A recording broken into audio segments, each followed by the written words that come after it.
On this episode of Lapeef, Let's Talk. I will. So I think whose fault is it? I think it would lie on me as far as with the man understanding my value. Uh, Again, I was going to use the job analogy because when you go for an interview, how are you going to be valued to this corporation if we hire you on? So if I am looking again, dating for a purpose, and this is the point, the side that I'm taking on, um, it's on me to show how valuable I am to be in this relationship. So it's on me to show he's not going to know my value. He's going to look at me as another woman. And so if I'm looking for marriage, then I'm going to show how valuable I am to him. If a man doesn't get to know you, is that on me? I think it's a lack of communication. So effective communication is between me, letting him know how I feel, being honest with my feelings, is opportunity for him to get to know me.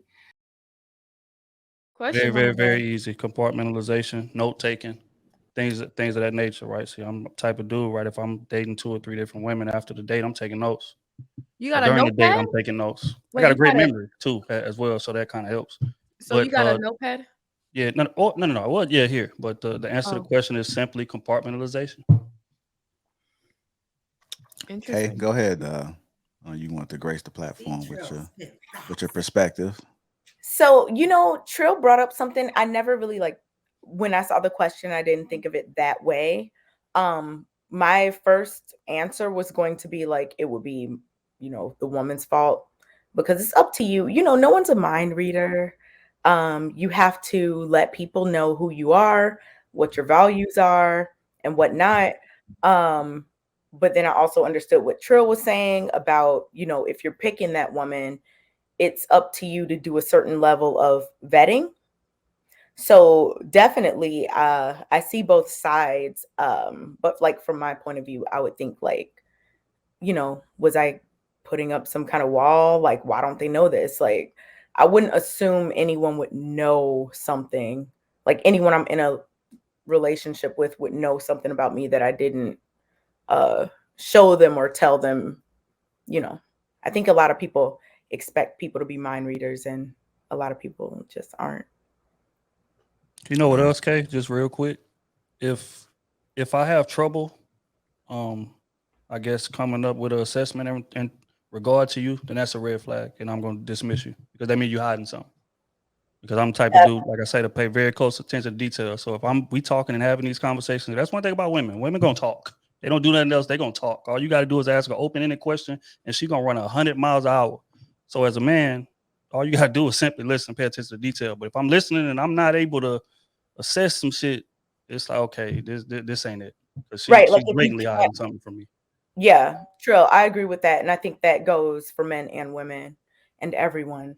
Uh, over time, if there are still certain things where you're like, well, I don't know anything about, whatever, it's kind of like something you should think about. And I think that goes for any gender.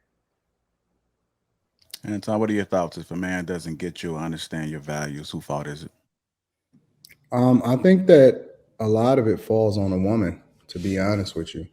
I think that you can't, the problem with people is that, and I believe accountability across the board, right? I believe that men largely take accountability for the people that we affect, along with accountability for ourselves.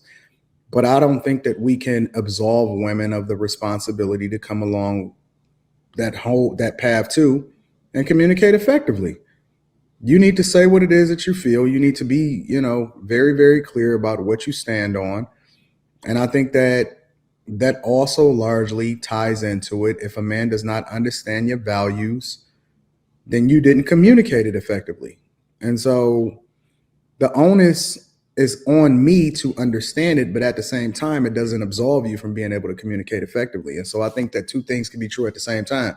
Yeah, I don't have to continue to deal with her, but at the same time, it doesn't absolve her from being able to stand on and communicate effectively what it is that she, what she represents, who she is, how it is that she moves, what her expectations are, the whole 9 yards. We're not mind readers. And I think that that's one of the complaints that men have a lot of times is that we're not mind readers. Say what you mean and mean what you say. And stop expecting us to try to figure it out all the time. I think it's two things can be true at the same time. We're responsible for figuring that out or divesting ourselves from this relationship if it don't make sense. But that doesn't mean that women know how to communicate effectively. I think that women often at times speak with a double tongue. They say women are notorious from this. They'll say that they want one thing, but their actions speak completely different. They say they want this type of man, but then often at times you see them dating this type of man. So communication is not just what you say, it's what you represent, is what your actions show. It's what your past history is a reflection of. Your ability to communicate and show exactly what your values are and what you represent is in your actions just as much as it's in your tongue. So I think that women are miscommunicating. They are not communicating clearly what it is that they want, because if you look at their past, you see that it's filled with a bunch of red flags. But then when you ask them what it is that they want, or they talk on these panels a lot of time, they say something that's completely different from what it is that they've always allowed themselves to be subjected to. So I think that the onus is on the woman because her actions need to be a reflection of what it is that she represents.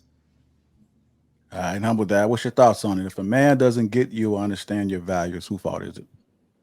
I would say I look at it like this: as a communicator, it's my responsibility or her responsibility to explain to me what it is that is her value, right? And then it's up to me to determine if her value fits what it is that I'm trying to do. So if I'm talking, and as I'm talking currently, and y'all don't understand what I'm saying, then it's on me to be able to explain it. So in this situation, I would say that it's the woman's responsibility to be able to communicate effectively what it is that her value is to that man. And then on that man, he needs to look at it from like a hiring position, right? The qualities that she's talking about, is it something that I think would be beneficial to me? And then if so, then she'll get the job, so to speak. Mm-hmm. All right, Ms. Courtney. Yeah. I was going to use the job analogy as well, but You still can. I will. So I think whose fault is it? I think it would lie on me as far as with the man understanding my value.